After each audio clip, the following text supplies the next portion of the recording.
অবশেষে শ্রীলঙ্কার দয়াতে সুপার 4 রাউন্ডে কোয়ালিফাই করলো বন্ধুরা বাংলাদেশ দল। আফগানিস্তান দল কি পারফরমেন্স, কি বাজে পারফরমেন্স করলো বন্ধুরা। কত আশা ছিল আমাদের আফগানিস্তান দলের যে ভালো পারফরমেন্স করবে, শ্রীলঙ্কাকে হারাবে, বাংলাদেশ বাড়ি যাবে, আফগানিস্তান সুপার 4 রাউন্ডে কোয়ালিফাই করবে।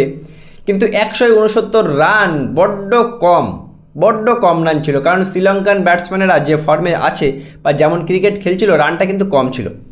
কিন্তু আজকে 110 রানে 7 উইকেট পড়া আফগানিস্তান দল শেষমেশ 22 বলে 60 রানের একটা ইনিংসে মোহাম্মদ নবীর একটা ফাইটিং স্কোরে গিয়েছিল।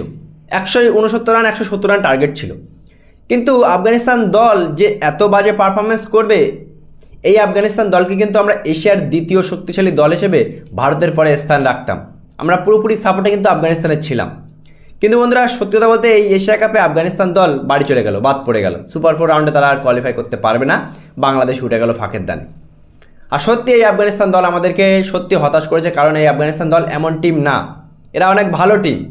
কিন্তু এই এশিয়া কাপে কী যেন এমন হয়ে গেছে বন্ধুরা, না ব্যাটিং ভালো, যে ম্যাচে ব্যাটিং ভালো করে সেই ম্যাচে বোলিং খারাপ করে, আর যেই ম্যাচে বোলিং খারাপ করে সেই ম্যাচে ব্যাটিং খারাপ, মানে উল্টোটা করে ঠিক। আর আফগানিস্তান দলের কাছ থেকে এমন পারফরমেন্সের আশা কখনোই ছিল না কিন্তু বন্ধুরা। বাজে খুব বাজে বন্ধুরা পারফরমেন্স আফগানিস্তানের।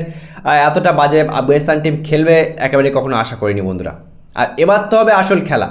আফগানিস্তান তো বাড়ি চলে গেছে, বাংলাদেশ উঠে গেছে, কিন্তু এবার হবে আসল খেলা বন্ধুরা। অলরেডি কিন্তু এশিয়া কাপ 2025-এ আমরা তাহলে এই আফগানিস্তান হারের পরে আমরা কিন্তু 4টে টিম সুপার 4 রাউন্ডের আমরা পেয়ে গেছি।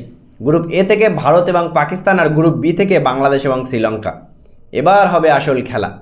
টাইগার বাহিনীরা হংকংকে হারিয়ে, আফগানিস্তানকে হারিয়ে বড় বড় ভাষণ বা বাংলাদেশ দল, এবার হবে আসল খেলা। 24শে সেপ্টেম্বর বাংলাদেশের সাথে আমাদের সুপার 4 রাউন্ডের ম্যাচ হবে। তৈরি থেকো ভাই, আসল খেলা হবে ভারতের সাথে। এই আফগানিস্তান দল, তারপরে ওদিকে হংকংকে হারানো তো বড্ড সহজ, আমাদের সাথে আসল যখন খেলা হবে তখন বুঝবো তোমাদের কত দম। ভিডিওটি ভালো লাগলে অবশ্যই শেয়ার করে দেবে এবং পেজটি অবশ্যই ফলো করে দেবে।